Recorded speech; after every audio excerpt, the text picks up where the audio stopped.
शहीद महेंद्र सिंह, शहीद महेंद्र सिंह, शहीद महेंद्र सिंह। आदरणीय चौधरी धर्मवीर जी, कर्नल साहब और भाई महेंद्र सिंह के यूनिट से आए सभी अधिकारी, सभी अफसर साहिबान, सभी साथीगण और विशेष तौर से इस कार्यक्रम में उपस्थित इस ब्लॉक समिति की चेयरमैन भाई विजय लक्ष्मी जी, कर्नल साहब और नारायण सिंह जी और एक्स सर्विसमैन लीग के प्रधान आदरणीय सूबेदार रामस्वरूप जी और सभी पूर्व सैनिक जो काफी संख्या में यहाँ इकट्ठे हैं। बहुत सारे कर्नल, सूबेदार, कप्तान साहब, हवलदार, क्योंकि हमारा सौभाग्य है कि ऐसे जाबाज जिन्होंने मातृभूमि की रक्षा करते करते अपने प्राणों की आहुति दी और इस कार्यक्रम में मूर्ति के अनावरण के ऊपर सभी सेना के पूर्व अधिकारी पहुंचे हैं। मैं आप सबका तहे दिल से आभार प्रकट करता हूं, आप सबका धन्यवाद करता हूं कि ये हमारे लिए बहुत ही सौरभ की बात है, गौरव की बात है कि आज इस जगह पर भाई महेंद्र सिंह की मूर्ति का अनावरण किया है। इसी रास्ते से बहुत सारे स्कूलों से हमारे बच्चे स्कूल में जाएंगे, बहुत सारे नौजवान इस मूर्ति को देखेंगे, उनके प्रति श्रद्धा के भाव उत्पन्न होंगे। इन्होंने देश के लिए अपने प्राणों की आहुति दी, देश के लिए अपनी जवानी को दिया। ऐसे बहादुर सैनिक की तरफ देखकर एक एक भारतीय नागरिक का, सैनिक का, कर्मचारी का, व्यापारी का, स्टूडेंट्स का, सभी के मन में वो भाव उत्पन्न हो गए कि हम भी ऐसे भाव इस देश के प्रति करें जिसमें महेंद्र सिंह के दिल के अंदर, आत्मा के अंदर वो भाव हो। और मैं माननीय प्रधानमंत्री जी का आभार प्रकट करना चाहता हूँ।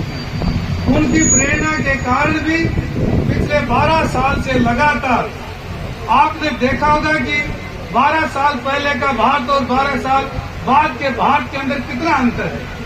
हमारी सेनाएं कितनी बहादुरी से, त्याग और तपस्या के कारण बॉर्डर के ऊपर तैनात हैं और हम सुरक्षा से इस देश की सेवा कर रहे हैं। ये हमारे लिए बहुत ही गौरव की बात है। और जब देश का प्रधानमंत्री सैनिकों के बीच में त्योहार मनाता है, उनके बीच में हाल चाल पूछता है, उनको अपने परिवार का सदस्य मानता है, तो मानकर चलते हैं कि जब देश का नेतृत्व के अंदर ऐसी भावना, ऐसी ऊर्जा, ऐसा अपनापन, ऐसा समर्पण की भाव से उनके अंदर, अपने बीच के अंदर रहकर जो काम करते हैं, तो सैनिकों का भी, अधिकारियों का भी मनोबल उठता है। और आज हमारा देश चारों तरफ से हम गर्व से कह सकते हैं, अनेकों ऐसी घटनाएं हुई हैं, परंतु हमारे सैनिकों ने, हमारे अधिकारियों ने, हमारे जाबाज उन भाइयों ने दुश्मनों को मुंह तोड़ जवाब दिया। और आज पूरा देश विश्व के अंदर यदि सुरक्षित है तो इन सैनिकों के कारण है। चाहे पैरामिलिट्री फोर्स हो, चाहे आर्मी के जवान हो, चाहे नेवी के हो, चाहे एयरफोर्स के हो, सभी तीनों सेनाओं के, सभी अधिकारियों के एकजुटता के कारण और पैरामिलिट्री फोर्स के सभी जवानों की एकजुटता के कारण ये देश वैभव पर हमारा जो लक्ष्य था उसकी ओर अग्रसर है। और माननीय प्रधानमंत्री जी ने भी हम सबसे वादा किया है, एक मंत्र दिया है, 2047 तक इस देश को हम विकसित राष्ट्र बनाएंगे।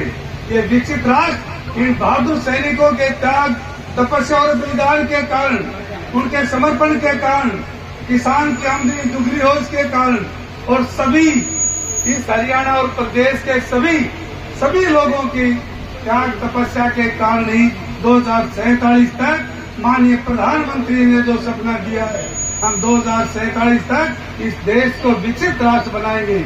और इस अवसर पर मैं प्रदेश के माननीय मुख्यमंत्री जी का भी आभार प्रकट करना चाहता हूं। उन्होंने भी घोषणा की है, माननीय प्रधानमंत्री जी ने भी घोषणा की है, जो अग्निवीर थे उनको भी यदि लड़ते लड़ते देश की रक्षा और सुरक्षा के लिए कोई कैजुअलिटी होती है तो करोड़ों के उनके परिवार की आर्थिक मदद के लिए भी विचार किया है। मैं आप सब की ओर से भी, माननीय मुख्यमंत्री जी का भी और प्रधानमंत्री जी का भी आप सब की ओर से उनका हार्दिक अभिनंदन भी करता हूं, उनका स्वागत और उनका इस योजना के लिए भी धन्यवाद करता हूं। और आज इस कार्यक्रम में सभी आए हैं। मैं पुनः एक बार इस महेंद्रगढ़ विधानसभा के एक सेवक के नाते आप सबका बहुत बहुत आभार प्रकट करता हूँ और विशेष तौर से ग्राम की पंचायत सरपंच साहब का भी धन्यवाद करना चाहता हूँ कि उन्होंने भी रुचि लेकर इस काम को आगे बढ़ाया है और ऐसी जगह मूर्ति का अनावरण करने का हमें अवसर दिया ताकि इसको देखकर सबके मन में देश के प्रति सेवा के भाव जागे। आप सबका बहुत बहुत धन्यवाद। जय हिंद, जय भारत।